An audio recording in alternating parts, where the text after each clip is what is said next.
Buenos días, buenas tardes, buenas noches. Estamos aquí con Antonio Solano, conocido como Tony Solano. Buenas tardes, Tony, ¿cómo estás?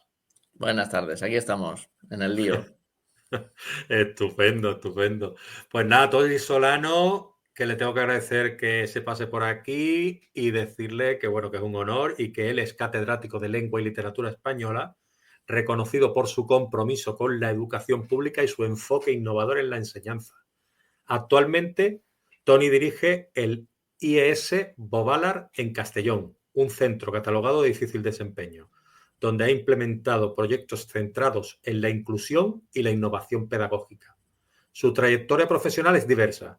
Ha impartido clases en academias, colegios privados, institutos, universidades y ha sido formador incluso del profesorado en áreas como tecnologías educativas, aprendizaje basado en proyectos y planes lectores. Además, es autor del ensayo Aula o Jaula, la escuela en tiempos convulsos. Reflexiones de un profesor vocacional, donde habla sobre los desafíos del sistema educativo actual y propone soluciones prácticas desde su experiencia docente. Solano también es conocido por su labor divulgativa a través de su blog, al cual recomiendo que os acerquéis. Repaso de lengua. En la entrevista escrita os dejaré el enlace para que podáis pincharlo y podáis entrar. No tiene desperdicio.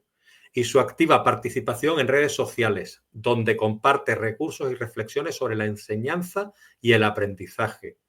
Tony Solano, repaso de lengua. Esos son sus perfiles. Su enfoque humanista y crítico lo convierte en una voz influyente en el ámbito educativo, abogando por una escuela más inclusiva, equitativa y adaptada a las necesidades del alumnado. Y eso es lo que nos cuenta su libro, que yo tuve el placer de leer y reseñar. Y ahora estoy aquí con Tony, que ha tenido la amabilidad de acompañarnos esta tarde, y yo le quiero preguntar a Tony la primera pregunta, que ya me he dicho que está bien, pues voy con ella. ¿Qué motivaciones te llevaron a escribir Aula o Jaula? ¿Y qué mensaje deseabas transmitir a los lectores con la publicación del libro, Tony? Bueno, a ver, las reflexiones de aula a jaula son un poco el- las preocupaciones que tenemos como docente en el día a día, ¿no? Que ya habían salido algunas de ellas en el blog y estaban ahí un poco latentes, ¿no? Pugnaban por salir de alguna manera a la luz. Pero yo creo que fue la pandemia, ¿no? Ese momento en el que nos confinaron y nos dejaron en casa y que todo el mundo se preguntaba si podríamos suplir con tecnologías la presencia en las aulas y tal, cuando ya dije, la escuela es algo más que enseñar lengua, literatura en mi caso, matemáticas o lo que sea. Hay un componente que si hubiera sido tan fácil como enseñar, pues podríamos haber seguido desde casa, ¿no? Y nos ahorraríamos, fíjate, nos ahorraríamos institutos y colegios y se podía ver cada uno en su casa aprender. Pero vimos enseguida que no, que la escuela es algo más. Necesita el componente ese presencial, el contacto humano, las relaciones y a partir de ahí pues pensé que era una buena ocasión. Y también en aquellos días, pues la gente, todo el mundo hablaba de educación. Bueno, sabes que siempre hay gente hablando de educación sin saber muy bien cómo funciona. Y me di cuenta, pues eso, que incluso los periodistas que se dedican a la educación van muy perdidos. Y pensé, es bueno que haya un, no sé, que haya un libro, un divulgativo, porque casi todo lo que había era monografías pues, muy técnicas sobre educación y no había ningún libro así divulgativo que explicase cómo funciona el sistema educativo por dentro, ¿no? Para el gran público. Y bueno, pues creo que Aula o Jaula cubre un poco esa parcela, ¿no? No dirigirse solo a docentes, a especialistas, sino dirigirse también a las familias, a los periodistas, a los políticos, si quisieran, y dar un poco una visión desenfadada, una visión tampoco ni apocalíptica ni tampoco demasiado arcoíris, ¿no? Yo ya Bueno, te digo, y también aprovecho para darte las gracias por invitarme aquí, ¿no? Que es un poco, aparte de esta, de dar a conocer el ensayo, charlar de educación, que es lo que me gusta, ¿no? sí, sí, no, se nota porque ya digo yo, y te lo comentaba a ti en privado y en la reseña, ¿no? Es decir, es un libro muy acertado porque está hecho de una manera muy cercana, muy sencilla, que no simple, y se acerca mucho a lo que tú estás diciendo. Es decir, a mí, aparte de solventarme ciertas dudas, ha asentado ciertos conocimientos o ciertos... Porque, claro, al fin y al cabo yo soy docente, aunque no practique, y también como padre, también de una alumna, pues me tocaba, y muchas veces, pues claro, es lo que tú dices, ¿no? Es decir, hoy en día, yo lo digo muchas veces, todo el mundo sabe de todo. Todo el mundo sabe criticar, todo el mundo sabe de todo, y si no le preguntas a Google y ya está, ¿me entiendes? Y si no, pues mirar, es que lo tenemos con los doctores, lo tenemos con tal, lo tenemos con cual. Y al final dices tú, qué fácil es criticar, ¿no? Y después vas a una escuela, te ponen como profesor y me gustaría que alguien pudiera estar ahí una semanita nada más, ¿sabes? Entonces yo muchas veces lo pienso y claro, eso esclarece mucho todo tu ensayo, deja muy claro todo, muy patente, que claro, que tú eres alguien que estás muy formado y estás metido en el meollo de eso y se nota. Sí, es que las soluciones fáciles a problemas complejos creo que se llama cuñadismo, o sea, eso ya lo sabemos también, ¿no? Sí, sí, sí, sí. Yo te quería preguntar que me hablaras un poquito del blog Repaso de Lengua, porque lo he visto muy interesante cuando he entrado, esos artículos y demás, y creo que podría ayudar a muchos alumnos a acercarse a la lectura y con ciertos conocimientos. Me gustaría que tú me hablaras como autor de ese blog y por qué lo creaste. Sí, bueno, el blog lo creé en el 2006, o sea, ya va a cumplir casi 20 años, a lo tonto, y fue un poco con mi llegada al mundo de la docencia, porque yo no era docente y me pasé a este ámbito y, claro, yo llegaba de otro mundo totalmente diferente y tampoco tenía contactos, ¿no? No aterrizas en las aulas, te has formado como filólogo, pero nadie te explica cómo dar clase, cómo solucionar problemas de convivencia, cómo plantear actividades interesantes. Y en aquel momento estaba empezando pues, lo que se llamó la blogosfera educativa, ¿no? Que era pues, gente inquieta, gente innovadora con el mundo de las tecnologías, que compartían públicamente pues, experiencias, actividades. Y bueno, pues yo fui uno más de los que se sumó a ese carro de blogs de profesores para compartir experiencias y para preguntar dudas. Y creo que formamos un grupo bastante interesante de gente que nos movíamos, que se empezaron a configurar las primeras jornadas educativas, las de Nova2, las de LEAVE, las de Aula Blog, que nos ponían en contacto a gente pues, con interés por mejorar. El blog pues, fue también pues, un poco una válvula de escape, ¿no? De contar lo que haces en clase, contar también los problemas que has tenido y en el caso mío, como soy de lengua y literatura, pues también pues, para escribir reseñas. Y ahora la verdad es que lo tengo muy descuidado porque de que estoy en la dirección del centro, las experiencias que tengo de aula pues son más reducidas y muchas de las experiencias que se viven en la dirección pues no se pueden contar alegremente y por tanto ha bajado el volumen de publicaciones en el blog, pero sí que sigo publicando reseñas de libros relacionados con la educación, con obras de ficción. Tengo una serie que se llama Sesquidécadas que recupero lecturas de lecturas mías de hace 15 años y voy haciendo pues un poco para mantener el hilo de todos los meses publicar algo, pues reseño un par de libros o tres de los que ya he leído.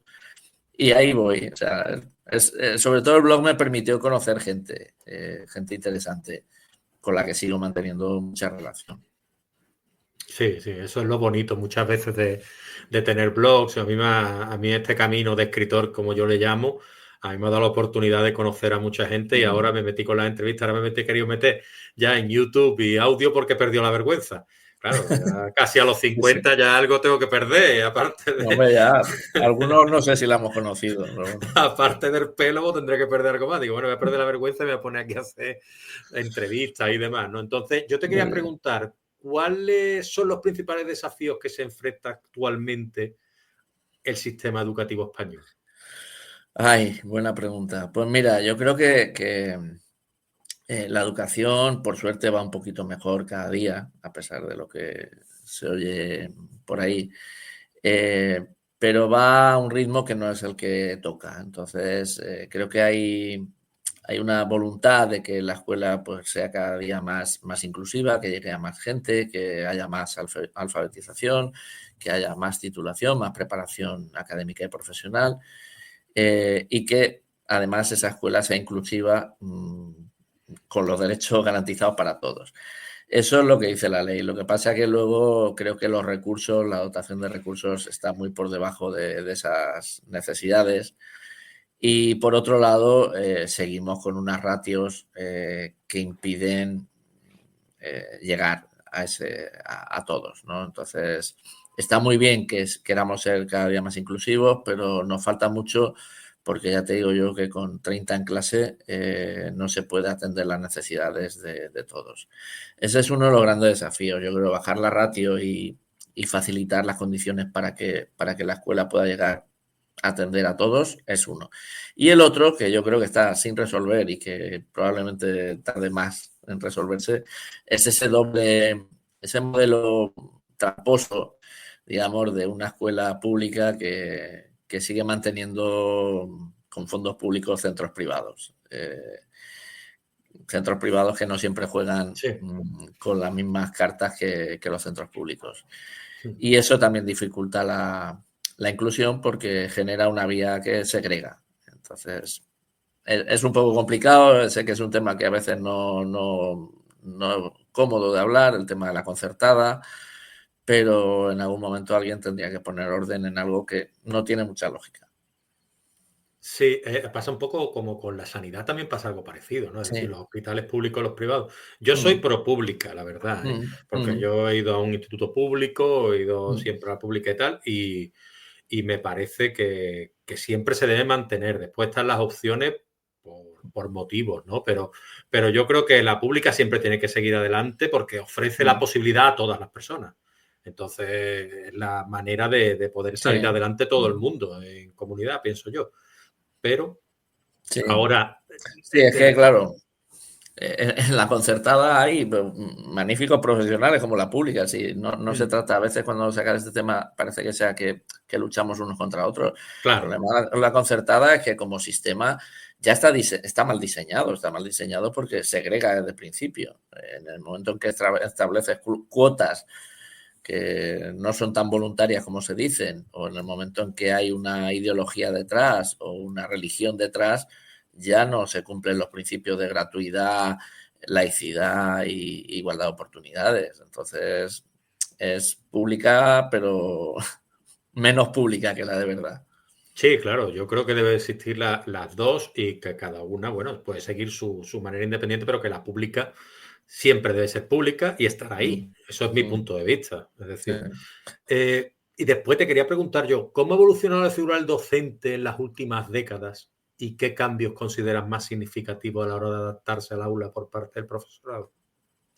Yo creo que en general los profesores se han adaptado bien, o sea, a los cambios, porque si no estaríamos peor que después de la pandemia, ¿no?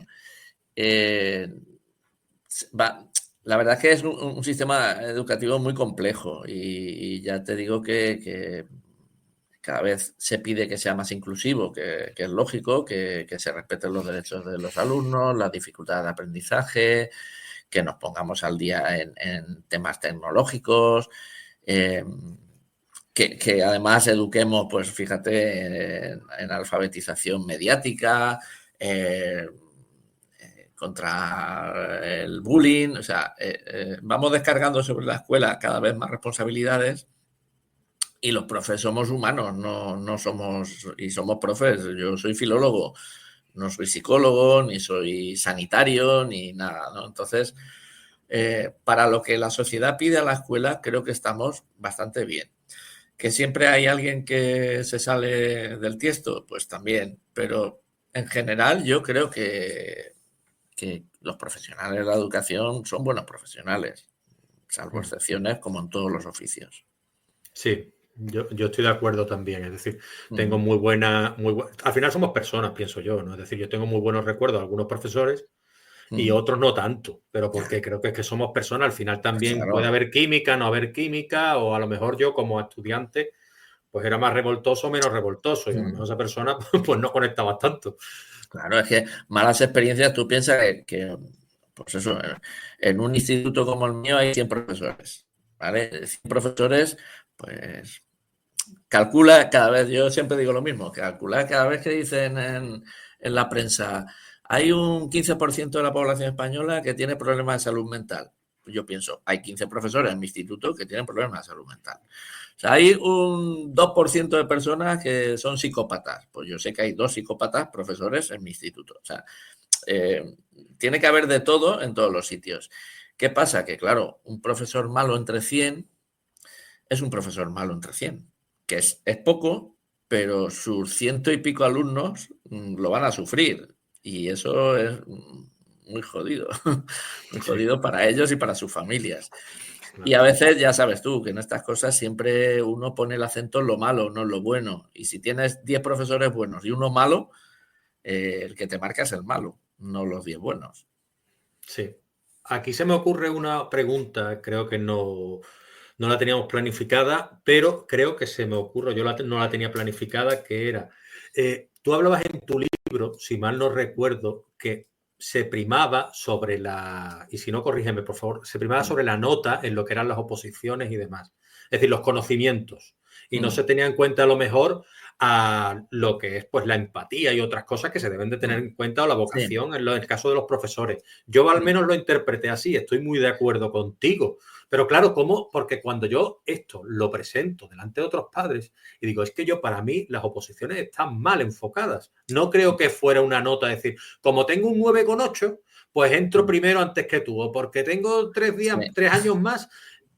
Vamos a hacer, pero claro, si lo sometes a lo que es la encerrona, como se suele llamar vulgarmente, tampoco. Entonces, ¿cómo se puede solucionar eso, Pablo? Claro, yo creo, yo estoy contigo, o sea, yo creo que el sistema de oposiciones, y lo hemos comentado muchas veces, está diseñado porque primero hace el filtro del examen teórico. Entonces, en un examen teórico, pues el que memoriza mejor los temas es el que gana.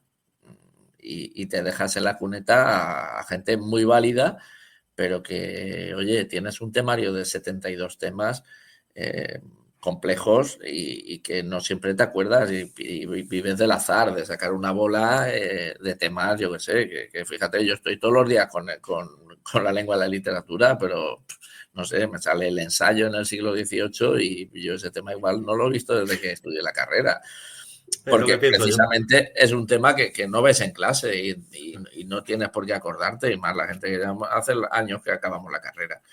Entonces, para mí la oposición debería ser una prueba eliminatoria, en todo caso, la encerrona. O sea, la prueba en la que tú te enfrentas al tribunal y dices cómo vas a abordar una clase, qué mecanismos y qué estrategias tienes para comunicar, para evaluar, para improvisar incluso. Y eso ahí sí que creo que sería un filtro de calidad, el que primero pasase el que es capaz de enseñar. Y ahí hay menos trampa que en lo otro, depende de la memoria básicamente. Y luego, evidentemente, sí, pasar una batería de preguntas o un desarrollo de un tema donde también se compruebe que tú controlas de lo tuyo, no solo eres no sé, un comunicador, sino que también sabes de lo tuyo. Claro. Pero, claro, a efectos prácticos, pues es más fácil hacer un examen para 100 personas y quitarte a 60 que no sé, que hacer las encerronas que siempre cuesta más, no sé. Sí. Hay que darle una vueltecita al sistema de oposiciones, creo. Sí, yo creo que sí. Igual que a lo mejor el sistema, creo que también lo afrontabas tú en tu libro. Es decir, yo, por ejemplo, que mi hija, que tiene 13 años, tenga las mismas horas que yo y tenga que producir igual que yo y después tenga clases extraescolares y después estudiar y después los exámenes y después, yo digo, esto no puede ser, no funciona. No. Yo tengo que ser comprensivo con mi hija y puedo llegar a entender que ella no es un adulto y encima cuando se está haciendo pipí no puede salir. Pues Ya, si ya, no me equivoco, el proyecto este es prusiano, ¿no? Del año de la polca, ¿no? Es decir, sí, sí, sí, militarizado casi. sí, Entonces, sí. yo creo que algo debería cambiar ahí, ¿no? Para tener un poquito más de... No te digo que Sí, sea sí. algo aristotélico, ¿no? Tampoco tenemos que volver No, a la escuela griega, pero... Yo creo que conforme ha avanzado la sociedad y que precisamente las tecnologías nos permiten descargar tiempo de escolarización, tendría que haber ido en esa línea. O sea, el tener a los chavales tantas horas en un centro educativo encerrados sin otro propósito que transmitir conocimientos, cuando hay otras maneras de aprender y hay otras posibilidades que pueden ir combinadas con el uso de las tecnologías y tutoriales en casa, etcétera. Yo creo que el tiempo que se pasa en los centros educativos se debería aprovechar mejor. Pero creo que también pasa, por ejemplo, en los trabajos, en las oficinas. Todo el mundo está harto de decir, me tienen ahí en el trabajo y la mitad de tiempo igual podría estar en mi casa trabajando con mayor eficacia.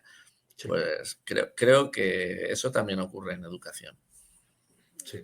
Otra cosa que leí en tu libro, y aquí abuela pluma también, es el daño que han hecho ciertas películas como las de Gangster's Paradise, Mentes Peligrosas, de Sí, sí, Michelle sí, sí. Pfeiffer, o yo qué sé, o por decirte El Rector, Rebelión en las Mm, Aulas, o Poetas Muertos, porque mm, a mí son películas que me fascinan, porque en realidad, mm. claro, te muestran todo, pero claro, porque están muy bien comercializadas, que es lo que Sí, sí. cuando leí tu argumentación lo entendí y dije, pues la verdad es que lleva toda la razón, porque no todos los institutos son institutos desestructurados en el cual le va a sacar una navaja el Exacto. alumno al profesor.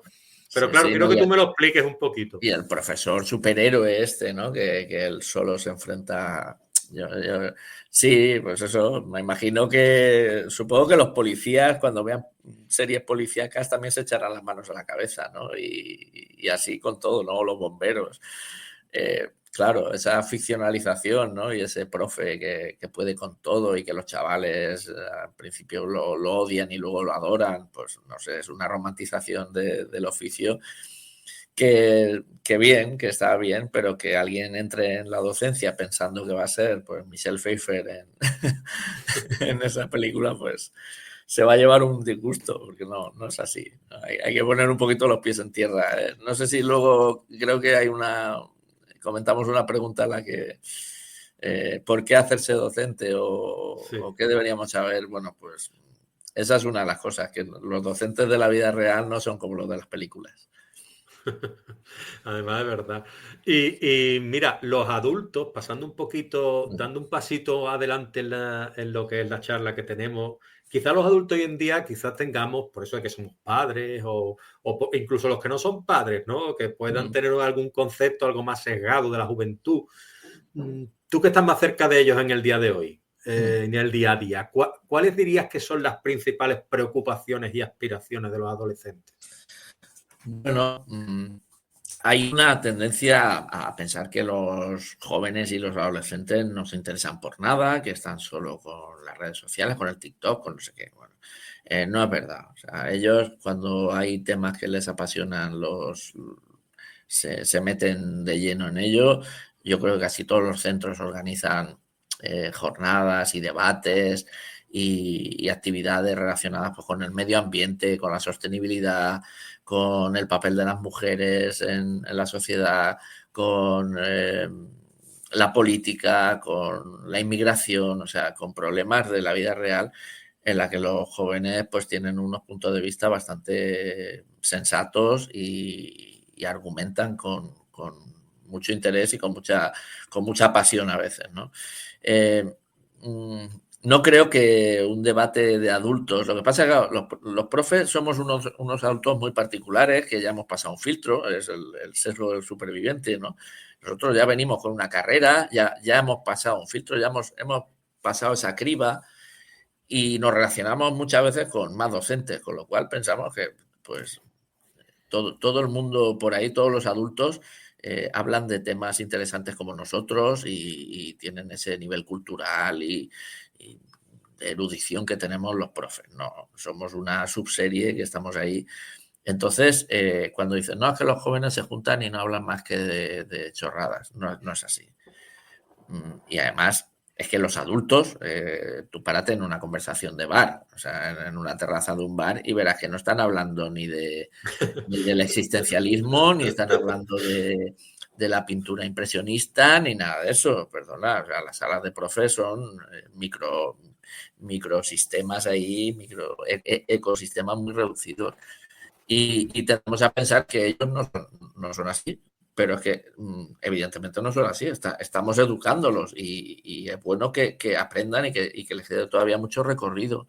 Así que sí que tienen muchos temas de interés y conviene que no se los tiremos abajo, porque a veces, es que me interesa, pues yo no sé, me interesan las series, los True Crimes o cualquier serie que está ahora.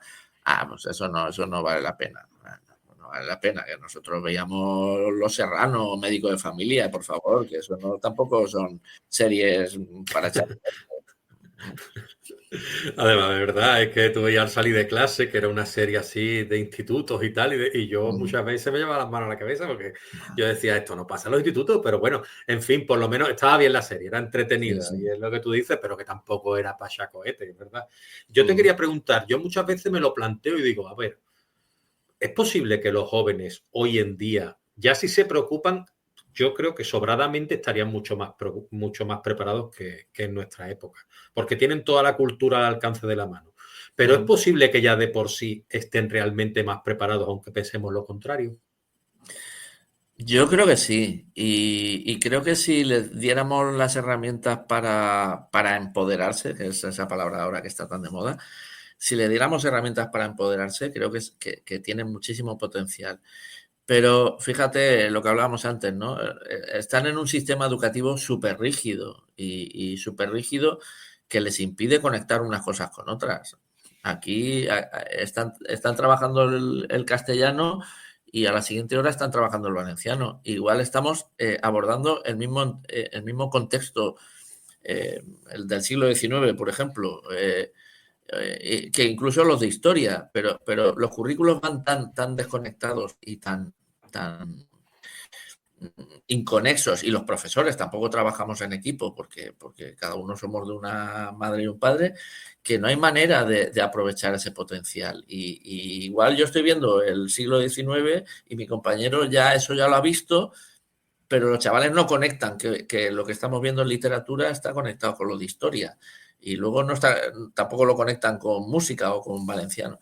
Entonces, ¿por qué? Pues porque el sistema educativo es un sistema decimonónico que no encaja con el aprendizaje integral, no encaja con lo que piden los currículos, que es precisamente el desarrollo de competencias. No, va cada cajoncito en su asignatura y los chavales, pues muchas veces saben que tienen que ir de una a otra como Rosario de la Aurora y ya está. No ven que la escuela al final o que ciertas partes de la escuela estén hechas para que les sirva de catapulta para su vida profesional o personal. Y es una pena porque se podría aprender mejor si estuviéramos más coordinados y no perdiéramos el tiempo muchas veces en cosas que van a aprender hoy y olvidar mañana. Yo ya te digo, yo es que, claro, me surgen cuestiones de haber leído tu libro, pues hace poquísimo, ¿no? Es decir, y la verdad es que hablando un poquito escuchándote, sí que veo que es lo que dices. Si estuviera todo más coordinado, porque yo como alumno, pues ni siquiera me planteaba, me paraba a pensarlo. A lo mejor si algún profesor me hubiera dicho, oye, mira, estoy dando en historia pues yo qué sé, la guerra civil. Y estamos dando en literatura Federico García Lorca, la generación del 27, por decirte algo. Y esto está conectado, y lo que estáis dando en historia conecta con lo que estáis dando en literatura. Y estos señores escribían esto por esto, porque se exiliaban, porque había una guerra, Tal porque cual. estaban tal. Entonces, claro, como eso es lo que tú dices, hay una descoordinación que ahora me paro a pensarlo escuchándote a ti, pero en el Sí, sí, sí. momento yo decía, no me he Pero, parado nunca a pensar eso. pero si es que el absurdo es, y fíjate ahí en primaria, que a veces es el mismo profesor, el mismo maestro en primaria, cierra el libro de castellano en el que ha estado dando los sinónimos y abre el de valenciano y dice, ahora vamos a ver el sinónimos. Y los Sí, niños que han copiado la libreta, los sinónimos, ahora lo copian en valenciano, el sinónimos. Y se pierde una horita más haciendo exactamente lo mismo en valenciano que en castellano. Y eso es algo, pero claro, es también una cuestión de organización, de cada asignatura es un mundo, cada profesor es un mundo y por mucho que las leyes digan, no, hay que trabajar de manera coordinada, hay que tener un proyecto educativo en los centros que impida que cada uno vaya a la suya y que todos intenten coordinarse, no. No, no es así. Sí, no. Y yo vuelvo a repetir que nos deberíamos acercar más a tu obra, todos los que estemos interesados en el tema educativo, porque es que había otro punto que hablaba de los padres, ¿no? De los padres formadores. Es decir, yo, que soy un hombre pues formado al fin de cuentas, porque como te decía, soy docente, pues yo de letras, pues soy filólogo inglés, pues bueno, inglés en mi casa, mi hija habla inglés, es decir, lo que tú dices, no lengua, sinónimo. Yo vivo en Valencia, pero es que le he dado los sinónimos y al día siguiente le daba el sinónims. Y digo, Tal claro, cual. Sí, cariño, sí. es lo matéis, es decir, pero cambiando las palabras, en vez de decir hombre, digo home, y en vez de decir señora, Sí, digo sí, sí. dona, pero es lo Tal cual. mismo. Ah, Sí. papá, que es lo mismo, sí. Y luego hacer los exámenes y hacer los exámenes ahí coordinados y dices, tú quedas en el examen y dices sustantivo, adjetivo, tal, y quedas en el de valenciano, sustantivus, adjectivus, y dices Sí, tú, sí, tal vaya, cual. estamos Sí, dando sí, lo sí. mismo. Sí. Entonces, pero ¿no crees tú que se da por entendido y por sobrado en la educación de hoy en día que los padres vamos a ayudar a los hijos Sí. y que tenemos dinero para pagarles clases? De hecho, tú fíjate, es el elemento diferencial entre el éxito y el fracaso, el que haya detrás una familia. Y eso es muy triste como escuela pública, que al final el éxito escolar de un chaval dependa de la familia que hay detrás. Y lo decimos así con toda la tranquilidad del mundo. Entonces, ¿para qué queremos una escuela pública que se supone que está diseñada para que no haya esa brecha entre los pobres y los ricos, o entre los que tienen una familia que le puede pagar las clases de apoyo o una familia que no? Eh, yo tengo una pelea continua con el tema de los deberes precisamente por esa línea, no por los deberes en sí, que los deberes pues, pueden ser algo que uno deja para que practiquen en casa y tal. No, pero es que los deberes como estrategia implica que tú la clase la dedicas a explicar, mandas los deberes para casa, al día siguiente los corriges por la mañana al empezar la clase, vuelves a explicar, practican en casa, o sea, y el que no lo puede hacer en casa, ¿dónde se queda? En la primera tanda de deberes ya te lo has dejado atrás, porque no hay tiempo en clase para que se vean esos errores y para que se corrijan esos errores. Y segundo, es que esa faena la tiene que hacer en clase para que tú estés encima vigilando y controlando que lo sabe hacer, no en su casa, porque en su casa todos sabemos que igual si lo hace el niño porque está el padre o la madre encima de él, o el profesor de la academia está encima de él y lo hace. Pero es que algunos ni eso, algunos simplemente pues, se los copian de la libreta del otro y chimpún, y luego pasa lo que pasa. Nos echamos las manos a la cabeza. Entonces, no sé, tener una escuela que al final depende del nivel socioeconómico familiar, pues mal, creo que mal. Sí, no. Además que, por ejemplo, hoy en día, que lo de a mí, a veces, pues digo, esto de la conciliación familiar, vamos a ver, en qué milongas se han sacado la administración para decir cuando en realidad está recogiendo el abuelo al niño o la abuela y Sí. la está llevando a su casa y no puede llevarlo a clases particulares porque está el padre trabajando desde las 8 de la mañana hasta las 10 de la noche y la Tal madre cual. igual. Entonces, claro, ese niño, pues lo que tú dices, no tiene las mismas posibilidades, porque No. su abuelo y su abuela encima lo va a tener que llevar a clase, al fútbol, a Y, lo otro, a no sé qué. y extender la jornada, que es lo que decimos, que cuando los niños salen del instituto o del colegio ya están cansados, como para encima echar otra hora, otras 2 horas en casa haciendo faena. Que es como nosotros, que yo llego a casa después de trabajar y llego molido, y como para tirarme otras 2 o 3 horas más haciendo faena. Creo Sí, que nos pasamos a veces. sí. Yo te preguntaría, porque antes hablábamos de los estudiantes, ¿no? Que nosotros creíamos que estaban todo el día con el móvil, con la tablet, que a veces, pues también, que tampoco vamos a quitarnos razón. Como los adultos, igual. Exactamente. Es que creo que ponías un ejemplo en el libro que decías tú eso, ¿no? Que decías, vamos a ver, si estoy yo en una reunión de adultos y está mirando el móvil, lo otro, no sé qué, estamos en una reunión a lo mejor O le llaman Sí, por teléfono, el mismo que se está quejando que los niños tienen el móvil, tal y lo cual. llaman por Sí, sí, teléfono y se sí. sale de la reunión de Sí, profesores sí, sí, sí, para sí. Es que atender el teléfono. no hay ni un solo claustro donde no suene un teléfono, donde alguien se salga para hablar. No hay ni una sola reunión en la que no le suene a nadie el móvil. O sea, es que pero los niños es imperdonable. Los adultos siempre tenemos una razón importantísima Sí, para sí, no poder estar media hora en una reunión sin que nos suene el teléfono.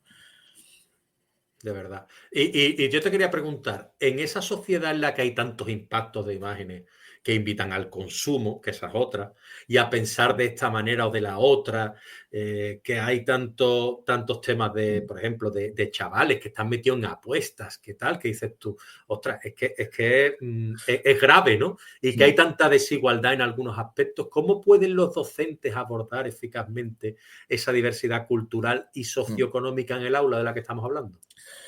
Pues es muy complicado, por lo que te decía antes. Es que al final parece que cada chaval viene con una mochila, ¿no? Algunos esa mochila es una ayuda porque la traen cargada de experiencias positivas, de los chavales que ya han ido al Museo del Prado, que han ido al teatro, que han ido de viaje, que tienen una familia que les explica la historia, la cultura, todo esto y tienen esa mochila, como en tu caso, pues que ya saben inglés porque lo hablan en casa Y luego tienen otros que llevan una mochila justa llena de piedras, o sea, llevan ya que pues no hay nadie en su familia con estudios, llegan a su casa y no hay ni un solo libro en casa, tienen, faltan días al colegio porque tienen que llevar al hermanito al colegio, se tienen que quedar en casa cuidándolo porque está enfermo y la familia se va a trabajar. O sea, cada uno tiene su mochila y en algunos casos mochilas muy pesadas y muy dolorosas, ¿no? Entonces, luchar contra eso es muy complicado. Pero es que además, tú fíjate otra vez, aun en el caso de que fuera, de que todos estuvieran en igualdad de condiciones, se nos pide que sean empáticos, que trabajen en equipo, pero tú fíjate que no, que la sociedad, por otro lado, es hipercompetitiva para acceder a las universidades unas notas de corte altísimas, para acceder a una FP que te guste tienes que sacar una nota muy alta también. Eh, mm, Prácticamente toda la sociedad está hecha por los principios de competición y no de colaboración. Y entonces dices, nosotros estamos aquí, que el currículo nos dice que trabajen en equipo, que se haga trabajo cooperativo, que seamos empáticos, que nos pongamos en la piel del otro, pero que luego la sociedad está mandando un discurso totalmente contrario. Si puedes, pisa al que está a tu lado, porque si no, él te va a pisar a ti. Es complicado luchar con eso, muy complicado. Sí, y de hecho está en el deporte, ¿no? Es decir, quedar Claro. segundo parece que es un destrozo. Sí, Y sí, dices sí. tú, pero vamos a ver que estamos hablando del segundo del mundo, del segundo de Europa, del segundo Eh, de tal, y segundo tercero, que lo decía Perico Delgado, ¿no? Es decir, oiga, que quedar segundo no es tan malo, que estamos ya, ya, hablando del ya. segundo, pero parece ser que si no quedas primero es un Bueno, pues, desastre. pero tú fíjate, ahora los youtubers y todo esto replican ese modelo. O sea, el modelo de tienes que ser el mejor, tienes que tal, no sé cuánto, sea para lo que sea. O sea para ser un gamer y arrasar en videojuegos o ser el playboy que se lleva a todas las chicas de calle. O sea, tienes que ser el mejor, el que Sí, más constantemente. burpees haces. Sí, constantemente yo creo que estamos cayendo siempre en los mismos errores, ¿no? Como se diría, porque tampoco es tan importante. Eso, a ver, como te decía yo, muchas veces yo le he dado clases a sobrinos, en clases particulares, a chavales, he dado clases en institutos, he dado clases en colegios, ahora estaba dando clases también a gente no con tantos recursos y demás. No es lo que tú me estás contando de lo que es el tema de cada chico lleva su mochila, cada chica tiene sus problemas y tal. Y tú tener que enseñarle y encima, digámoslo así, animarlo, ¿no es bastante frustrante? Partiendo una lanza para el profesorado. ¿No es muy frustrante para el profesor y la profesora, quizás? Sí, pero a ver, es frustrante, pero también como escuela pública y como servidor público tienes ese papel. Yo creo que a veces cuando se habla pues de este que también lo hablan los currículos, ¿no? Del acompañamiento de la educación socioemocional, o sea, las emociones y todo esto. No se trata de convertirnos en psicólogos, o no se trata de convertirnos en psiquiatras, ni nada de eso, ni en coach, ni nada. O sea, se trata de acompañar. Yo creo que a veces nos queremos pasar por el otro extremo. No, yo vengo aquí solo a enseñar lengua y literatura. A mí no me vengas con historia, con problemas y tal. Que tampoco creo que nadie lo haga, ¿no? Pero sí que parece que el profesor sea solo para aspectos académicos y que lo demás, pues como no es problema de la escuela, que es un problema social o familiar, que no te venga. Yo creo que si no hay un acompañamiento de estos menores y un estar a su lado y una actitud de escucharlos, porque a veces simplemente es dejarlos hablar y escucharlos, no pueden aprender. Es que hablamos de eficacia también. O sea, ¿cómo va a aprender un chaval que tiene en su cabeza unos problemas que no puede resolver? Y con los y que no tiene a nadie a quien contárselos. Y precisamente igual la persona de más confianza con la que puede hablar es el docente, porque está todos los días ahí. O sea, que hay chavales que solo tienen de adultos de referencia a los docentes, siendo decirlo, porque o porque la familia no los entiende o porque incluso no tienen tiempo de verlos, porque los ven cuando los ven y igual no es el momento de contarles problemas, de disfrutar o de pasarlo bien o lo que sea. Entonces, no se trata de suplir a los profesionales de la salud mental que hacen falta cada día más, pero sí de estar ahí, de ser un ser humano que está ahí acompañándolos y escuchándolos. Te he hablado de la frustración, pero ahora te quiero hablar justamente de todo lo contrario. ¿Cuán reconfortante es cuando tú tienes éxito a la hora de que ese niño a final de curso una sonrisa, te dé un abrazo, te diga que te va a echar de menos en verano por todo lo que has hecho por él? Cuéntame un poquito esa parte también. Hombre, yo creo que todos los profes, o creo que una de las buenas razones para estar en este trabajo es precisamente eso, ¿no? Lo reconfortante que es cuando ayudas a los chavales. Pequeñas historias de éxito, que es lo que creo que todos tenemos detrás, ¿no? Todos hemos ayudado a alguien que parece que nadie apostaba por él, o hemos visto a chavales que están hundidos y que les echas una mano y salen adelante. Chavales que parecía que no iban a salir de ninguna de las maneras académicamente o personalmente y que poco a poco remontan pues, con nuestra ayuda. Pues esas son las pequeñas historias que te mantienen en el oficio y que te compensan por las otras que son las tristes, ¿no? Las que has echado horas intentando salvar a alguien y no has podido, ¿no? Y eso también lo llevas detrás, ¿no? Que dices, hemos apostado por estar ahí, pero a veces, como hablábamos antes, el peso de lo que hay detrás, la mochila a veces los hunde. Y es triste ver esa profecía cumplida, ¿no?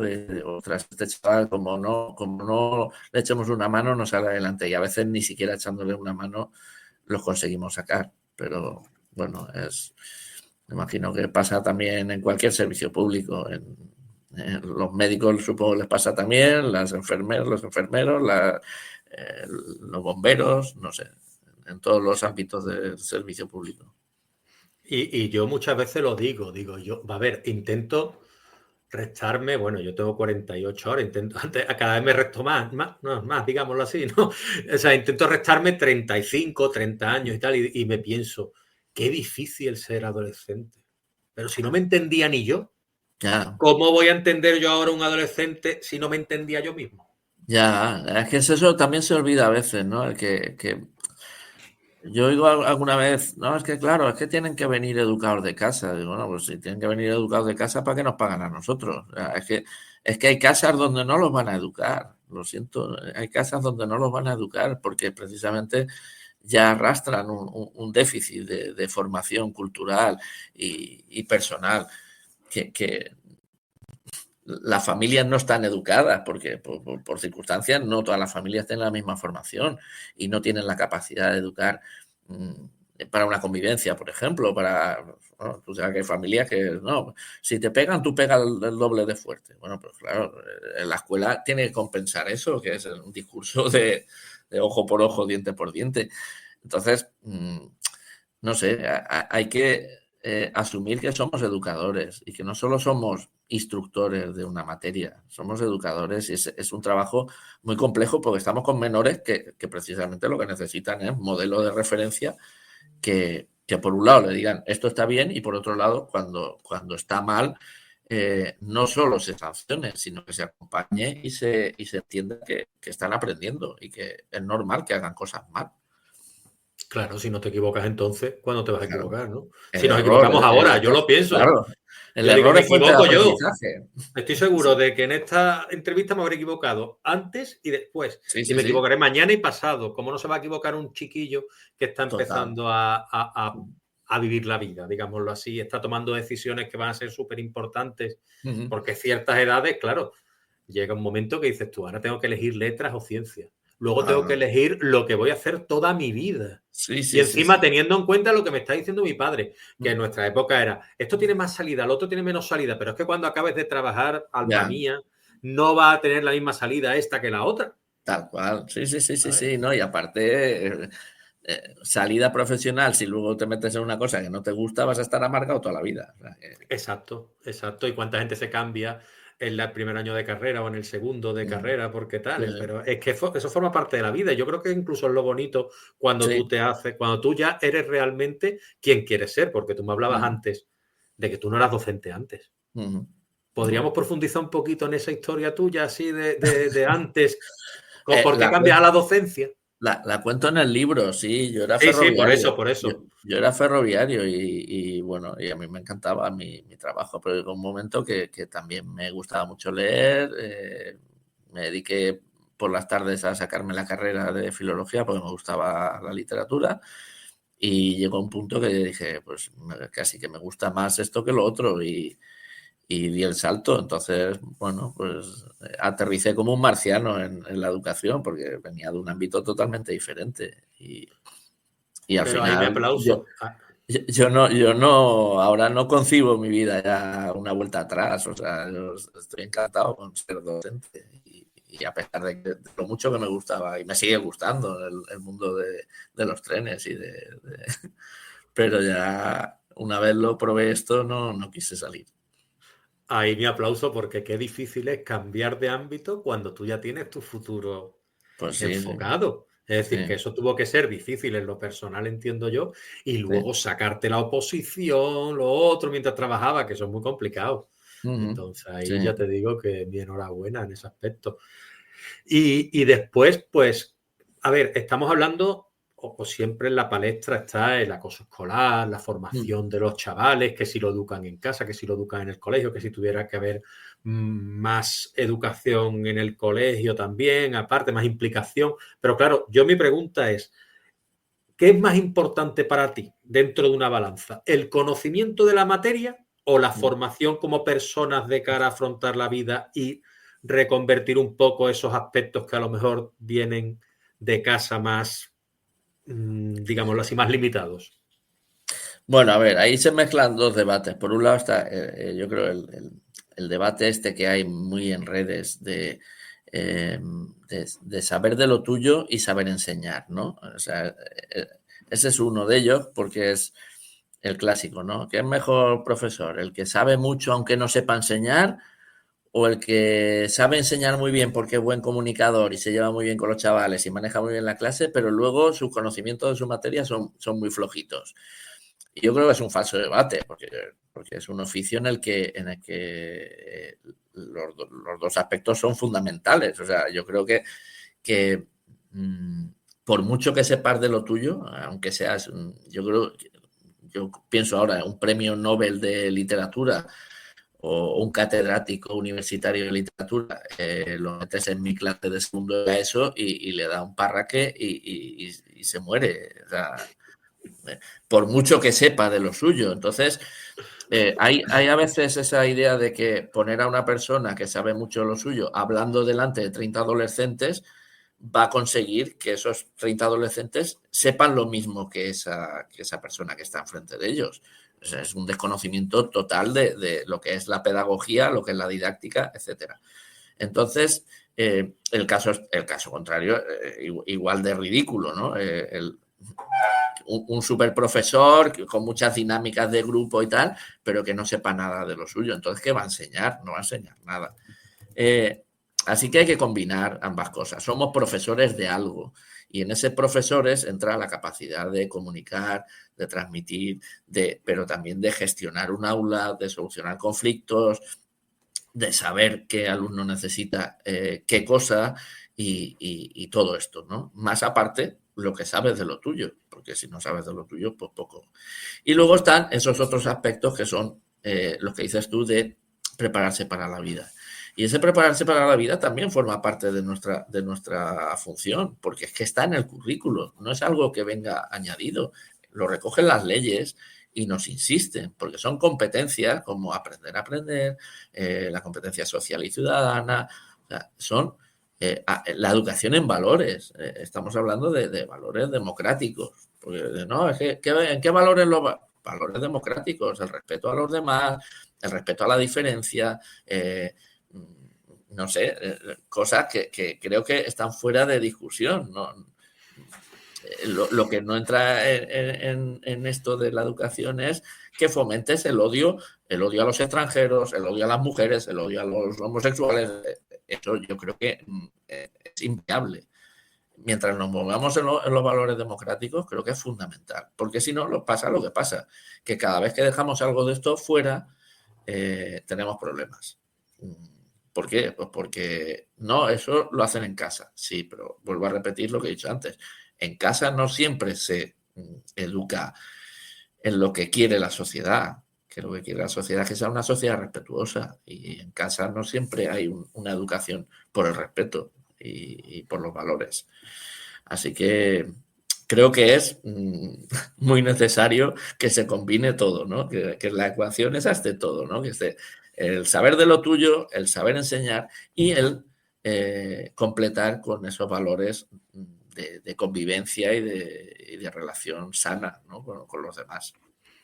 Perfecto, pasando un poco a las temidas TIC de mi época, ¿no? Es decir, de cuando yo me licencié y todo esto, que era como nuevas, ¿no? Es decir, en esa época los móviles tampoco, pero había que innovar muchísimo, igual que hoy en día. Hoy es más difícil innovar quizá porque ya está casi todo conocido. Pero ¿qué papel juegan hoy en día las tecnologías en la práctica docente? ¿Tú prohibirías los móviles, las pantallas en las aulas? ¿Los dejarías? ¿Cómo lo harías tú? Mira, bueno, las redes sociales y las tecnologías tienen que estar en el aula, tienen que estar en el aula. Por un lado, las redes sociales sí que es verdad, tienen riesgos y los riesgos son, yo creo que los conocemos todos, tanto las adicciones como el acceso a cuestiones como el juego, las ludopatías, la pornografía, contenidos violentos, etcétera, ¿no? Eso sabemos que está ahí, pero bueno, en todas las épocas ha habido un punto de riesgo al alcance de los jóvenes. Ahora más porque con un teléfono móvil pueden acceder a todo o incluso ya con un reloj y de ahí que sea necesario que eso se aborde en la escuela, porque la escuela es un entorno seguro y es el entorno seguro donde hay profesionales de la educación que pueden echarles una mano para decirles esto está bien, esto no. Y las políticas estas de prohibir los móviles, que son para mí son muy populistas, porque si prohíbes el móvil ya se han solucionado todos los problemas, que no van a funcionar. Yo tengo claro que no van a funcionar, porque ahora todo el mundo, sí, se han reducido los problemas en el instituto. El que es ciberacosador, si le prohíbes el móvil en el instituto, lo va a hacer luego por la tarde o por la noche. No va a dejar de acosar porque hayas prohibido el móvil en el instituto. El que tiene una ludopatía no va a dejar de ser ludópata porque hayas prohibido el móvil en el instituto. Lo va a seguir siendo igual. Entonces, es una manera de enmascarar un problema y de no abordarlo con la seriedad que hace falta, que es asumir que la escuela tiene que formar en el uso de los dispositivos y en la alfabetización mediática y en la detección de bulos y en contrastar la información, porque si no lo hace la escuela, no lo va a hacer nadie. Y si no lo hace nadie, ya sabemos quiénes son los que mandan en el mundo, que son los malos, y los malos son los que van a acabar educando mal a nuestros hijos. Sí. Y hay una cosa que es terrible desde mi punto de vista, porque en nuestra época ya era terrible el bullying y el acoso, ¿no? Pero hoy en día es que el acoso, gracias y pese a las redes, es 24 horas. Sí, sí, claro, es que es eso. Pero nos tapamos los ojos y pensamos que con la prohibición ya está solucionado. Y no es así. Si fuera así, fíjate, podemos haber solucionado el problema de las drogas en el mundo, estaría solucionado ya, porque están prohibidas. Incluso el crimen, ¿no? El crimen está prohibido también. Y fíjate, y en países como Estados Unidos, que tienen pena de muerte, no habría crímenes ya, ¿no? Porque no solo está prohibido, sino que además el que lo comete lo ejecutan. Y sabemos que justamente es al contrario, ¿no? Que es uno de los países donde mayor Donde más criminalidad crímenes hay. hay. Exactamente. Así que, Exactamente. bueno, yo creo que cuando hablamos de menores se tiene que hablar siempre de educación. Y las prohibiciones, por supuesto, que tienen que estar. Yo creo, de hecho, siempre ha estado el prohibido el uso no educativo de los móviles. Eso siempre ha estado ahí en la ley. Pero cerrar las puertas a que los móviles y las pantallas se puedan utilizar bien, creo que es un error. Una pregunta, Tony, importante. Y esta ya, a ver, ¿es tan difícil hoy en día ser profesor como lo dicen? Los profesores, claro. Yo creo que hoy en día todas las profesiones son difíciles. Yo pienso, esa pregunta habría que hacérsela, por ejemplo, a un médico también, que habrá visto cambiar su práctica en los últimos años. Yo creo que en realidad la sociedad cada vez es más compleja y los profesores estamos en primera línea.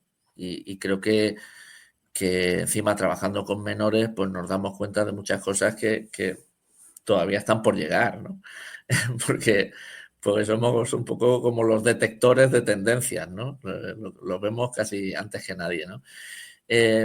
Sí, hay momentos duros porque, bueno, a veces nos sentimos muy abandonados por la administración, sobre todo, porque, como te decía antes, las leyes están muy bien diseñadas, muy bien sobre el papel, pero luego vemos que no hay recursos para hacerlas cumplir. Y cuando pides ayuda a la administración, que la gente tiene que dar ese apoyo, pues te ves solo y te dicen que no hay recursos, que no hay más profesores, que no hay...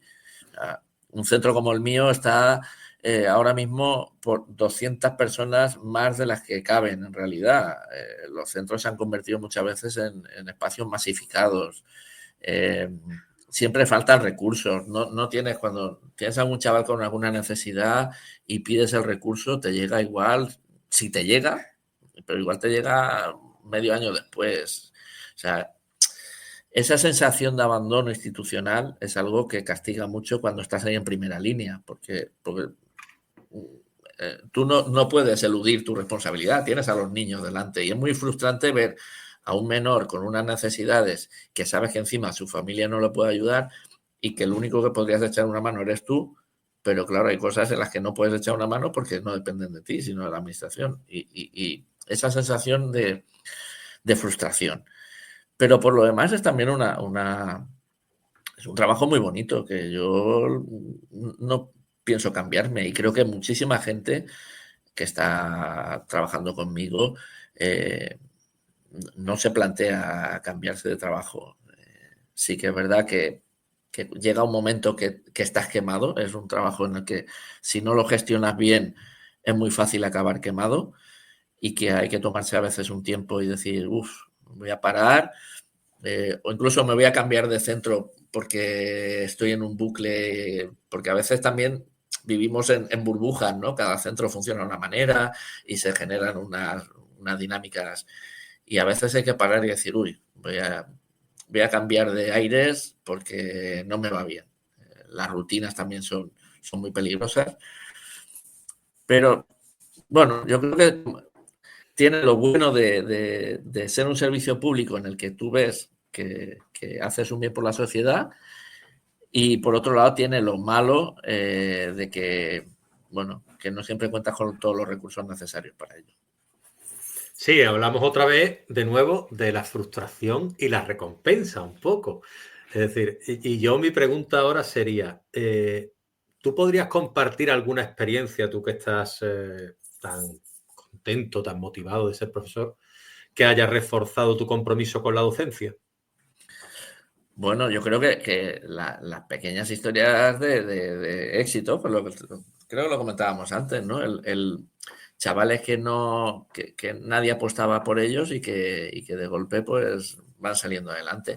Es difícil contar porque, claro, son cuestiones que afectan también a la privacidad, pero bueno, estamos en un centro de especial dificultad, entonces que haya chavales que ya en primero de la ESO te dicen, no, yo es que no pienso estudiar porque nadie en mi familia tiene estudios, total, yo me voy a poner a trabajar con mi padre, no sé qué, tal, y que luego consigas que por lo menos se saquen la ESO y que algunos incluso se metan en una FP y que estén, no sé, motivados para crecer profesionalmente, pues yo creo que es algo que te da satisfacción y a lo largo del tiempo te encuentras con muchos exalumnos que los ves que han llegado no sé, a cumplir sus sueños y eso son las historias que te satisfacen, ¿no? Y en general, ¿no? Eh, la respuesta tanto de las familias como de los alumnos suele ser muy positiva. Me da mucha rabia que a veces en las redes solo se cuentan lo malo de las familias, que pues como hablamos de los profesores y de cualquier profesional, hay buenos profesores y malos profesores, y también hay buenas familias y malas familias, siento decirlo, hay algunas familias que es verdad que entienden muy mal la vinculación con el ámbito educativo, incluso creo que no gestionan bien la educación de sus hijos, pero son excepciones, son muy poquitas, y creo que la mayoría de familias son muy colaboradoras y son muy agradecidas con el sistema educativo en general. Y excepciones pocas y eso sí, cuando hay una te duele mucho, porque no por el trato con la familia, que al final somos adultos, que nos podemos apañar mejor o peor, sino porque ves que cuando no funciona bien la relación familia-escuela, el perjudicado siempre acaba siendo el menor. Ya. Sí. Ahora te pregunto porque, claro, estamos hablando otra vez de recompensas y demás. Una de las mayores recompensas que tú habrás tenido es cuando esos alumnos se acercan a ti o van al... ¿Has llegado a trabajar con algún alumno que haya sido alumno tuyo? Sí, sí, de hecho tenemos, pues mira, ahora mismo tenemos 2 exalumnos que son profesores del centro. Entonces han sido un compañero, ahora un compañero mío es alumno, había sido alumno mío. Y eso tiene que ser Y, bonito, ¿no? y van pasando algunos ya, claro, ya hay algunos que han pasado posiciones y vienen y hacen las prácticas aquí o han pasado como interinos y luego ya se acoplan. Sí, muy bonito, muy bonito. Porque, Se te ve en la cara, ¿eh? Lo cuentas y se te sí, ilumina, ¿eh? sí, genera una relación muy diferente. Sí, sí, sí. Sí. Sí, qué guay. La verdad es Y, que no, pero tanto tenerlos como compañeros en el instituto como encontrártelos, pues eso, cuando vas a un centro de salud o cuando vas no sé, a un taller de automóviles o lo que sea, y te los encuentras y te saludan. O sea, yo creo y saber que les va bien, claro, y saber y que que les se han va bien formado de una manera adecuada y es, que son buenas personas. exacto, y que además que muchos de ellos se dedican a lo que te habían dicho que les gustaba, ¿no? Por lo cual Qué todavía guay. más. Y tú a estos chicos que a lo mejor te dicen, o que tú los ves, ¿no? Con esa vocación de profesor y demás, ¿tú qué les aconsejarías a quienes quieran dedicarse a la enseñanza? Bueno, primero que se informen bien. O sea, te decía antes pues que lean Aula o Jaula, por ejemplo. Hombre, por supuesto.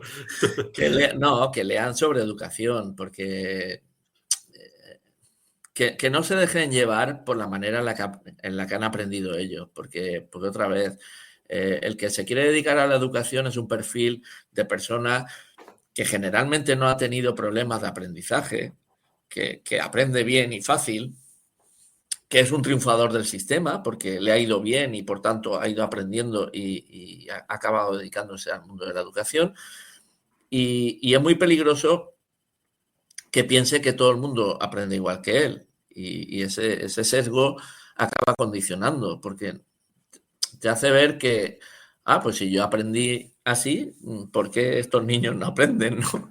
Y no es tan fácil, claro. Tú aprendiste así pues porque te gustaba la materia o tenías facilidad o tenías buena memoria o tenías buenas capacidades para aprender, pero hay otros muchos que no aprenden así. Y entonces, por un lado, que se informen bien, que lean sobre educación, que no se conformen solo con su asignatura y con su materia, sino que aprendan didáctica y pedagogía y todas estas cosas, y que hablen con profesores. Está claro que, bueno, habrán hecho el máster de secundaria y todas estas cosas que están por ahí, pero que no se queden con una sola visión de la educación, o sea, que no se conformen con el profe que dice, pues es que todos son unos vagos, que estos niños no quieren aprender, no tienen interés por nada, que hable con más profes. Y que tampoco se quede con la otra visión, ¿no? La de, uy, guay, todo guay, no hay problema, paz y amor. No, es que ni una visión ni otra son acertadas. Entonces, que pongan las cosas en su justo medio y que se metan en una profesión sabiendo lo que se van a encontrar en ella. Y sobre todo, que no se metan si no les gustan los niños y los adolescentes, porque yo no concibo estos compañeros que no paran de hablar mal todo el santo día de los jóvenes y que se dedican a la educación. Perdona, te dedicas a esto porque crees que los puedes educar. Si ya partes de la base de que todos los jóvenes son unos vagos, unos desinteresados, unos inútiles, ¿para qué te metes aquí? No te metas aquí. Si ya lo das todo por perdido, dedícate a otra cosa. Monta una academia y escoge a qué jóvenes les quieres enseñar. Pero en la escuela pública los tenemos a todos, a los que les gusta tu asignatura y a los que no, a los que les cuesta poco y a los que no. Y siempre digo lo mismo, para un niño listo no hace falta un profesor bueno. El niño Brillante, listo claro. aprende incluso sin profesores. Exacto. Entonces, donde se ve que un profesor es bueno es precisamente en los que más cuesta, no los buenos. Qué gran verdad, Tony. Qué gran verdad. Ahí sí que, ahí mi aplauso porque es una gran verdad. Es decir, donde se ve un buen profesor es cuando le saca motivación, le saca rendimiento a un chaval o una chavala que no tiene tantas posibilidades como otros, porque el alumno brillante al final va a ser brillante contigo, sin ti o Con con el todo, otro. con todo, con Va a todo. ser brillante contigo. Claro, Uh-huh. con todos. ¿Y tú consideras que hace falta una formación continuada para ser profesor, como para ser médico, Por, abogado? por supuesto, por supuesto. No concibo lo contrario. O sea, tú piensas, cuando yo acabé mi carrera, yo era experto en, yo qué sé, en pliegos impresos del siglo XVI. O sea, ¿tú te crees que con eso yo puedo sobrevivir en las aulas de hoy en día? No. O sea, la formación inicial en secundaria son carreras que están totalmente desconectadas de la educación. Son carreras que, bueno, pues están hechas para especialistas. Y incluso en mi época no había ni siquiera asignaturas de didáctica de ningún tipo. Ahora creo que hay algunas de didáctica, pero tú no te enfrentabas nunca a nada relacionado con la práctica docente en secundaria, con lo cual sales de ahí mal preparado en cuanto a lo que te vas a enfrentar en un aula de secundaria. Igual sales muy bien preparado para irte a un departamento universitario y seguir investigando, pero no para un aula de secundaria. Y luego el máster de secundaria tampoco cubre esas carencias, porque son máster muy cortos, demasiado intensos y no da tiempo. En el practicum tampoco da tiempo a hacerte idea y depende también del tutor que te toque. Entonces, es necesaria la formación continua, pero sobre todo en dos cosas, en aspectos de pedagogía, o sea, de gestión del aula, de gestión de grupos cooperativos, de dificultades de aprendizaje, toda esta parte que normalmente en las carreras no se habla, y luego en didácticas específicas, o sea, en cómo enseñar lengua y literatura, cómo hacer un plan lector, cómo seleccionar lecturas juveniles, ya cuestiones más destinadas a tu materia. Pero es que si no, eres la gacela herida en el Serengeti. O sea, un profesor que no esté formado y actualizado es víctima de su propia mala praxis porque acabará desactualizado y no entenderá nada de la realidad que le rodea. Nada. Y se dedicará pues a lamentarse, a lamerse sus heridas y a decir, qué mal está el mundo, qué mal está el mundo. Pues así no solucionamos nada. Sí. Afrontamos ya el final un poquito y ahora vienen 3 o 4 preguntitas que yo tengo que decir que yo no soy partidario de estas cosas, pero a veces a uno se le calienta la boca y está hablando con gente, claro. ¿Y qué ocurre? Que llega Navidades, vacaciones, que llega Semana Santa, vacaciones, que llega Carnavales, vacaciones, falla lo otro. Entonces, claro, pues la gente empieza... hay que ver la de vacaciones que tienen los profesores, hay que ver, claro, yo aquí quiero romper una segunda lanza a través tuya, ¿no? Es decir, ¿cuántas horas realmente para lo poco que trabajan calculas tú que debe echar un profesor como mínimo a la semana? Como yo he hecho 40, o se supone que he hecho 40 o he hecho más o menos, pero bueno, depende también de mí. ¿Cuántas echa un profesor realmente dependiendo de tu criterio? Bueno, mira, hay de todo otra vez como en botica, hay de todo como en botica. Las vacaciones son, si te fijas, el calendario escolar español y el del resto de Europa prácticamente es muy parecido, o sea que no es que los profesores españoles tengamos más vacaciones que nadie, están al mismo nivel o incluso creo que tenemos menos vacaciones que en otros países de Europa, con lo cual el tema de las vacaciones sobre todo para los chavales, no para nosotros, porque sí, no vamos a negarlo, desconectas y tienes vacaciones, eso está ahí. Pero muchas veces, mira, pues yo ahora hemos estado de vacaciones de Pascua, pues aprovechas para todas las cosas que llevas atrasadas, de informes, de no sé qué, de no sé cuánto, pues para ponerte un poco al día, porque en la vida diaria no te da. Yo ahora, claro, mi perspectiva desde el punto de vista de la dirección del centro es diferente a cuando estaba en clase. Ahora pues tengo menos clases que también las tengo que preparar y también tengo que preparar mis materiales porque cada año vas cambiando de grupos, de cursos, los currículos cambian, como bien sabes, porque van cambiando las leyes y te tienes que adaptar a los nuevos currículos y las nuevas programaciones. Todo eso lo tienes que ir adaptando año tras año. Yo no hay nada que aproveche de un año para otro, nada. Textos, que puede ser que a alguno me aproveche cuando son textos literarios, porque cuando son textos de actualidad me toca buscar todos los años textos nuevos, porque si no, no te funciona. Y todo eso fuera de tu horario. ¿Por qué?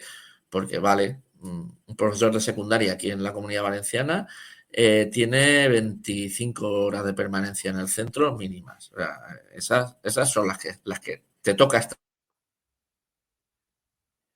allí. Pero esas 25 horas que estás allí no te da para hacer nada. O sea, te da para dar las clases, la guardia, las reuniones y nada. No dices, bueno, es que, pero de esas 25 solo das 19. No, pero es que las otras son también de ocupación. Es decir, que todo lo que sea preparar clases, preparar materiales, corregir, revisar, atender correos, atender familias, lo que sea, es fuera. Ponle, pues no sé, las horas que eches en tu casa. Cuando estaba de profe, solo de profe que no tenía cargo directivo, yo dedicaba casi más horas en mi casa que en el centro. Me lo creo. Sí, casi no, sin duda, más horas. ¿Por qué? Bueno, pues porque estaba enredado en cosas. Me gustaba hacer proyectos, me gustaba estar conectado, como te he dicho, a través de los blogs con compañeros. Claro, todo eso lo haces para preparar tus clases mejor y para ir con un proyecto. Pues yo cuando hacíamos callejeros literarios o Quijote News, todo eso tiene una faena detrás impresionante que tienes que tenerla preparada cuando la llevas a clase. Tú no te plantas en clase con lo primero que se te ha ocurrido en la cabeza y lo sueltas allí. Lo tienes que llevar todo muy bien atado. Así que se echan muchas horas al margen de las que se está allí en los centros. Y luego, evaluaciones, sesiones de evaluación, que vale, son una vez al trimestre, pero bueno, ya tienes una semanita que te pasas todas las tardes ahí reunido. Los claustros, las reuniones de coordinación, bueno, pues no son tampoco muchas, pero de vez en cuando que son faenas que no se tienen en cuenta. Y los que hacen extraescolares, pues ahora se ha ido, mira, ahora se han ido unos compañeros que se han ido a Londres con alumnos.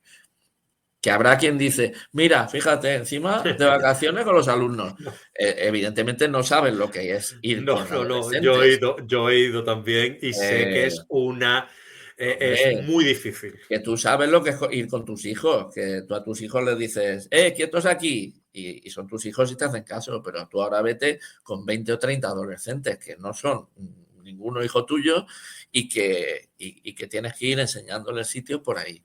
Y todo eso es una semanita que te pasa fuera de tu casa, eh, que en cómputo de horas son muchas horas. Y por la noche vigilar porque ya sabes tú que se van de una habitación a otra, que puede ser que consuman alcohol, que puede ser que se escapen del hotel. ¿Vale? Y todo lo que hagan parece que, o sea, tú eres el responsable de todo lo que Hombre, puedan no es que hacer. lo eres, encima es que es Claro. una... Así que sí, claro, hay gente que piensa que es solo las clases que das, que tú vas a ir, das la clase y te vas. Pero todo lo que lleva detrás, cada vez que en una clase tienes un chaval con un problema de TDAH, de trastorno de déficit de atención, hiperactividad, con dislexias, con autismo, mm, todo eso lleva detrás una preparación y una formación de echar horas para preparar materiales o para adaptar que también hay que tenerla en cuenta. Entonces, bueno, no es todo tan fácil. Que hay gente, volvemos otra vez, hay gente que esas horas le da igual y va ahí a Portagayola y da la clase, la misma clase de que hace 20 años. Pues sí, habrá gente que lo haga así. Pero yo creo que cada vez las aulas son más complejas y muy poquita gente hay ya de ese tipo de que no se prepare las clases bien. La mayoría de gente lo lleva todo y dedica tiempo para corregir y dedica tiempo en su casa para compensar. Muy bien. Y hablabas de que tú eras director del centro educativo, ¿no? Boulevard. Entonces, mi pregunta es, ¿cómo ha influido tu experiencia como tal en tu perspectiva sobre la educación? ¿Te ha cambiado algo? Sí, sí, hombre, te permite un punto de vista diferente, un panorama desde, digamos, la diferencia entre, pues yo qué sé, ver la ciudad desde un primer piso a verla desde un decimoquinto, ¿no? Que parece que sea la misma ciudad, pero no lo es, ¿no? Te da una perspectiva diferente, porque hay cosas que cuando estás en clase, que tú eres consciente de tu grupo, tu clase, que lo vives muy de cerca, con mucha intensidad, que cuando lo ves con la perspectiva de la dirección de un centro, dices, joder, pues si eso era poquita cosa. Si, los problemones gordos están sobrevolando, ¿no? Entonces, estás a mitad de camino entre familias, profesores, alumnos, la administración, y tomas conciencia de lo complejo que es gestionar todo, tomas conciencia de eso, de que hay problemas que no son visibles para los compañeros y que tú sí que los ves y no los puedes contar, porque lamentablemente muchas cosas no las puedes contar por razones evidentes y tienes que lidiar con ellas desde ese respeto de lo privado y a veces es duro porque hay situaciones muy complejas que rodean a las familias o que rodean incluso a los profesores y que tienes que decir, bueno, andar con muchísima diplomacia para que no explote todo. Y somos humanos, encima trabajamos con menores, con lo cual mmm, eh, aprendes también a delegar, porque, bueno, en clase un profesor es dueño y señor de lo suyo y ya está, pero cuando estás en un equipo directivo tienes que delegar, tienes que saber que hay cosas que no están, no puedes tenerlas todas controladas, tienes que ceder y aprendes sobre todo a trabajar en equipo, que trabajar en equipo no solo con el equipo directivo, que tienes que tener una complicidad absoluta, sino trabajar con el resto de compañeros que no siempre es fácil. Claro. Y volviendo un poquito al plano literario, a finales del año pasado presentaste un libro junto a Ana Valero de la autora María Pareja Olcina. Su título, Por no quererme. Que yo he apuntado el nombre de esta autora por si algún día se quiere pasar por aquí, porque yo aprovecho que estoy con vosotros para decir, mandadme a la buena gente, mandadme a Sí, las sí, sí. escritoras buena gente, que seguro que Bueno, lo pues es. María seguro que te hace caso y se presta.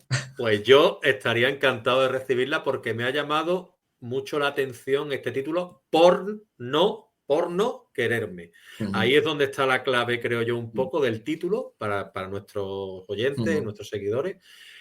¿Qué impacto real está teniendo el porno en los jóvenes? Porque se habla mucho, etcétera, y no sé exactamente yo el impacto que puede llegar a tener, porque nosotros, claro, veíamos cositas escondidas y tal, ahora lo tienen ujú, mucho más al acceso, ujú, y ujú. si podemos hacer algo los padres para abordar este problema. Sí, es un problema. Volvemos a lo mismo que decíamos antes de las redes sociales. O sea, siempre ha habido distractores, siempre ha habido, pues si no eran las consolas, era la televisión y si no, no sé qué. Pero es verdad que con el porno, pues bueno, yo creo que todos hemos visto porno de adolescentes, pero claro, ahora el acceso es ilimitado y sin filtro ni control. Y claro, cuando estamos hablando de móviles pueden acceder a todas horas, en todo momento y llegar a las adicciones incluso, ¿no? Entonces, es verdad que hay un acceso cada vez más temprano. Hablan, pues eso, ya de chavales en quinto de primaria, quinto, sexto de primaria, ya acceso al porno sin control. Y en la ESO, bueno, pues ya es un fenómeno generalizado que puedan acceder. Luego, realmente chavales que sean adictos al porno no es tanto. Yo creo que siempre hay, quizá en cada grupo, en un curso, hay uno o dos chavales que encajan en ese perfil. Y digo chavales porque generalmente son chicos, no son chicas, que encajan en ese perfil de que no tienen un control en casa, que las familias, por lo que sea, o porque no están en todo el día, o porque no tienen, como decíamos antes, no tienen una formación ni una capacidad para controlar, les dan carta libre y no se están enterando de nada. Y son un poco la punta de lanza que meten en los grupos de WhatsApp de clase, pues meten contenido porno, contenido violento, por hacerse los chulitos, porque están en esa edad de la rebelión.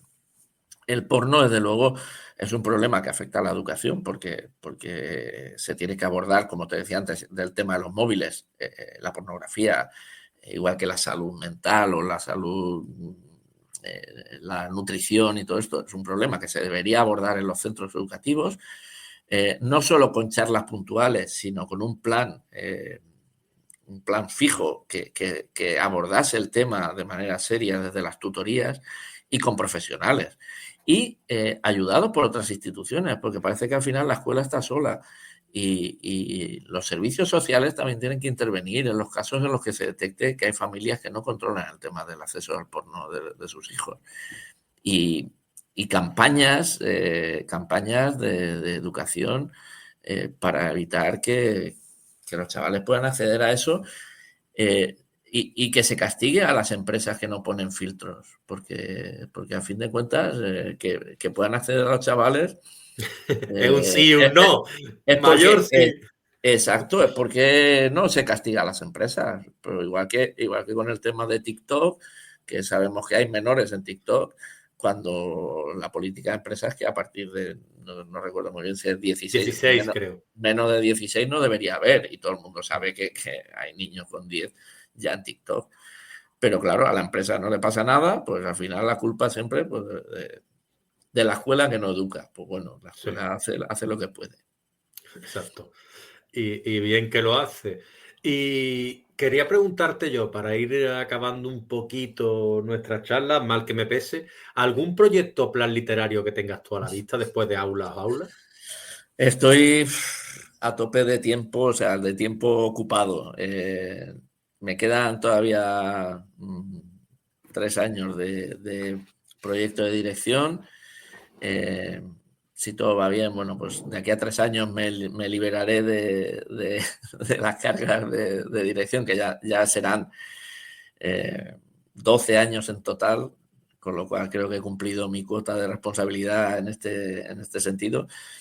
Y de momento lo único que compagino de proyectos son proyectos de formación, o sea, pues participar en jornadas, en charlas, en cursos de formación que me llaman o que me ofrecen porque siempre he estado ahí, ¿no? Creo que, bueno, que es importante que todos los compañeros que estamos en educación, que podemos aportar algo, nos ayudemos unos a otros. A veces simplemente por la experiencia de llevar años en el oficio y que podemos echar una mano a los que están empezando, ¿no? O por dar una visión alternativa. Yo intento siempre contar lo que hago en clase, lo que hago en el centro, como algo que puede ser una ilustración de una faceta más de la educación. No pretendo llevar razón en nada. Yo digo, esto lo hago así, y seguramente hay otras maneras de hacerlo. Entonces, en ese sentido sí que estoy con proyectos de formación. Pero me gustaría seguir escribiendo sobre educación en algún momento.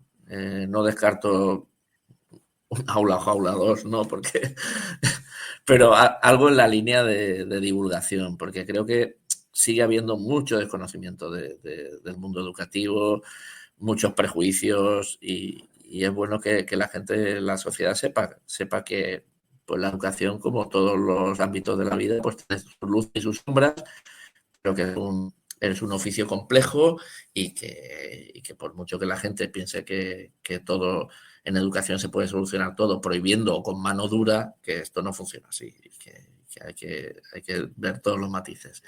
Y luego, pues, igual cuando me jubile, pues dedicarme a la ficción, ¿no? No sé, escribir alguna novela o algo, porque bueno, tú sí que te dedicas ya, Bueno, como tienes yo hago más mi tiempo, infinito. como tienes más tiempo, como no trabaja como profe, pues, tienes mucho tiempo libre. Qué bueno. Pues ya, No. yo no te la voy a devolver. Yo te voy a animar a que hagas otro, aunque sea una jaula 2, algo parecido, porque la verdad es que tu obra es muy, como te digo, muy clara y va muy bien a explicar todos los entresijos y lo haces de manera, desde mi punto de vista, muy acertada, muy educada y sin entrar en temas, sin herir ningún punto, digámoslo así, tú das tu perspectiva, pero de una manera ciertamente objetiva y con lo que pensamos mucho. Yo estoy bastante de acuerdo con lo que tú presentas, pero es bueno saber que alguien como tú, un profesional de la enseñanza, también lo muestra ahí. Sí, a ver, yo creo, ahora, bueno, si te has dado cuenta, casi todo lo que se publica últimamente de educación es caos y desolación, o sea, visiones apocalípticas que, bueno, yo creo que también tienen cabida en el mundo de los libros y me parece muy bien que el que ha tenido una mala experiencia en educación, que la cuente, pero creo que es injusto presentar los centros educativos como un lugar de caos y destrucción, porque yo no me siento así, ya te digo, y es verdad que yo tengo alumnos muy complicados y chavales que están muy perdidos y que están por ahí dando la lata, literalmente dando la lata todo el día porque no saben qué hacer y tal, pero no lo general. O sea, yo en mi centro son 850 alumnos más o menos y los que pueden encajar en ese perfil que llaman disruptivo, son 10. Entonces, a veces no podemos medir el clima de un centro por 10 cuando hay otros 840 que son chavales que van ahí encantados de la vida, que disfrutan, que aprenden. Y esa visión tampoco la podemos pasar a la sociedad. Los centros educativos creo que no son un caos ni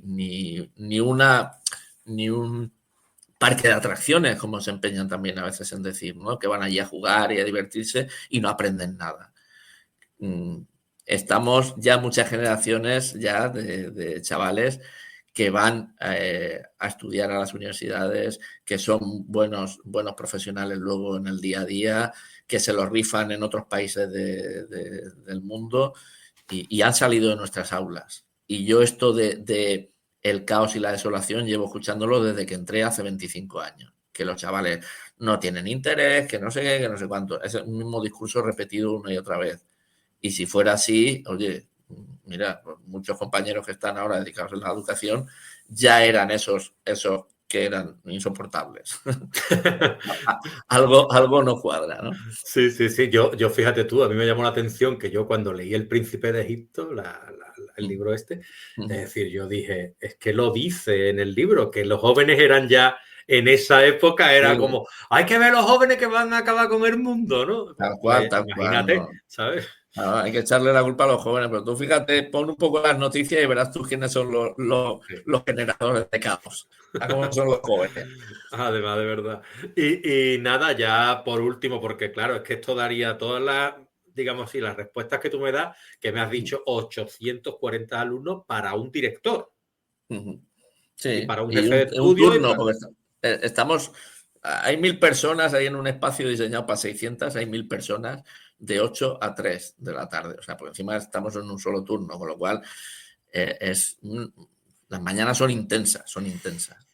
Pues ya ves tú. Yo es que me he quedado sorprendido y digo, claro, normal que comentes tú en el libro y me digas ahora que estáis sobrepasados. Ujú, Claro, la administración pues ya tendrá que hacer ella lo que ujú, crea conveniente, desde luego, ujú.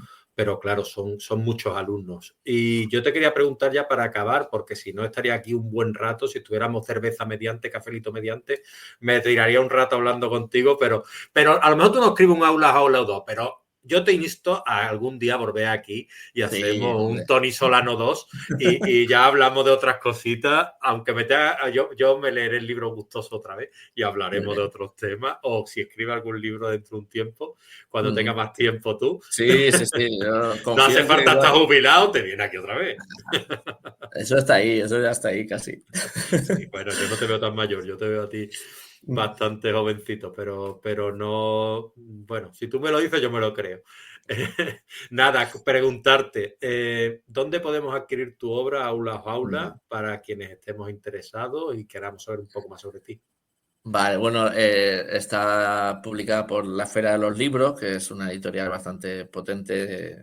Creo que tiene en stock, porque la veo en las librerías. Entonces, en las principales librerías yo creo que tendrán todavía stock, pero que se puede pedir, está vigente. Yo cuando lo he recomendado a alguien, han ido, lo han pedido y lo tenían tanto en librerías físicas como en librerías virtuales. Y luego está en formato ebook también, tanto en Amazon como en las librerías virtuales de Casa del Libro o las que sean, ¿no? Entonces, es fácil encontrarlo, no se ha quedado todavía Yo, arrinconado. yo Y ahora, bueno, sí. y confío en que, no sé, yo sé que se está leyendo también en algunas facultades de educación, en algunos programas del máster de secundaria, no sé, quizá por esa visión panorámica que da de la secundaria, aunque hablo en general de la educación, pero bueno, mi especialidad es la secundaria y inevitablemente donde más me centro en el libro es en los institutos, ¿no? Creo que, como has dicho tú, se lee fácil, tiene el puntito ese de divulgación que no he intentado no caer en muchos tecnicismos. Y si hay tecnicismos, luego están explicados en el glosario, así que, Sí, bueno, glosario irreverente, ¿no? Se lo por llamaste eso tú. queda, pues siempre es un guiño también a compañeros del gremio que, bueno, pues en esa ironía, pues se ven reconocidos también. Sí, sí, yo me fijé en el glosario, aparte que los que tenemos una edad y los que no la tengan, COU, pues queda como ese Ya. curso de orientación universitaria, Sí, sí, ¿sabes? sí, Que sí. queda como Sí, algo hay que explicar, algunas lejano cosas y las que hay hay que que explicar, explicar, que como... mucha gente no la sabe tampoco, y menos la gente de hoy en día, ¿no?